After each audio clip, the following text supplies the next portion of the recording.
Изготавливать более миллиона изделий в год, рабочей повседневной верхней одежды, создать около 1000 постоянных рабочих мест для жителей Ингушетии. С такой целью в регион приехали российские и турецкие инвесторы. Швейное объединение в Али-Юрте, которое долгое время простаивало, перезапускают. Сейчас продолжается прием людей и их обучение. А занимаются с ними 36 турецких специалистов, которые десятки лет работали на лучших швейных фабриках Турции. На примере показывают ученицам, как правильно строчить и работать с машинками. Женщины признаются, что наставников понимают, даже если не владеют турецким.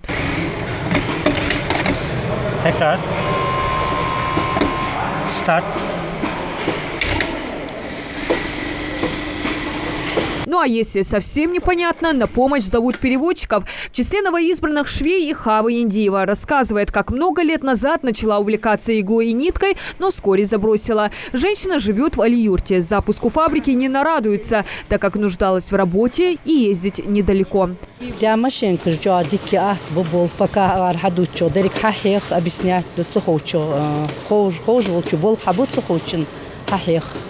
а так, халдолш хамдат, помещение теплое, машинка шахтия. Однако здесь не только жительницы Али-Юрта. Услышав о перезапуске производства, на обучение начали приходить представительницы разных населенных пунктов и возрастных категорий. Среди них как опытные швеи, так и новички. Так, этот ряд заполнили женщины, которые с шитьем на «ты» уже долгие годы. Первое задание для них – отшить халаты для себя. Фатима Тутаева шьют с 3 лет. Третий раз возвращается на фабрику. Надеется, что на этот раз предприятие заработает на полную мощь. Мы любим этот цех, мы любим эти машинки золотые, умные машинки. Мы их любим, поэтому мы сюда возвращаемся. Еще мы любим шить, мы же женщины.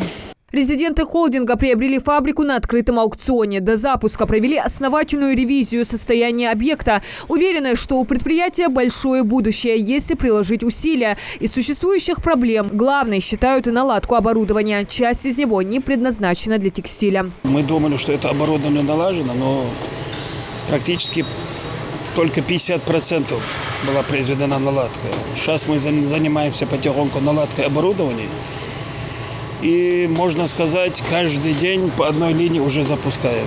Но сложность в том, что оборудование сюда завезти в Россию, это очень трудно. У нас постоянно таможенные проблемы.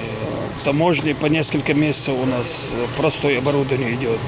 Пока на одной стороне обучают, на другой проходит ремонт объекта. Для персонала планируют создать максимально комфортные условия – столовую, зону отдыха, корпоративный транспорт. Руководители регулярно общаются с рабочими и интересуются их успехами. Среди них и один из соучредителей – Бурханеттин Дурмуш. Отшивать на предприятии будут как женские, так и мужские вещи – брюки, юбки, пиджаки, рубашки. За качество будущих изделий производители ручаются.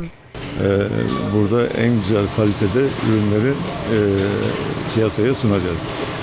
Мы будем производить здесь, здесь на машинка можно шить, говорит, даже костюмы, говорит, рубашки, говорит, все что угодно, женскую, мужскую, верхнюю одежду, говорит, можно шить, говорит. И материал будем, если надо будет, и с Турции будем привозить, говорит, также и будем в России, говорит, закупать, говорит, материал тоже будем выбирать, говорит, по качеству, чтобы самое качественное было. Управляющей швейного предприятия назначена представительница турецкой компании Инжи Кепек. Женщина налаживала производство на самых крупных фабриках Турции, которые отшивали изделия для мировых брендов, в их числе и Zara, Armani. Инжи признается, что настроена вывести швейное объединение Ингушетии на серьезный уровень. Все необходимое, в том числе и финансы, для этого есть. Но чтобы набрать обороты, не хватает рабочих рук. У нас на данный момент уже есть заказы, говорит, мы наоборот, говорит, заказы даже задерживаем, говорит, чуть в связи с тем, что отсутствием персонала, говорит, вот сейчас вот начали обучение, говорит, и набираем персонал, говорит, вот только из-за этого у нас стоит. А так, говорит, как только персонал наберем, говорит, мы уже можем начинать, говорит. Приглашают на работу не только женщин, но и мужчин. Инвесторы также планируют приобрести оборудование для изготовления медицинских масок. Делятся, что объема этого производства хватит, чтобы обеспечить индивидуальной защитой весь Северный Кавказ. А рабочую и повседневную одежду намерены экспортировать по всей стране. Первые изделия начнут отшивать уже через 2 недели. Диана Дударова, Адам Далаков, Новости 24.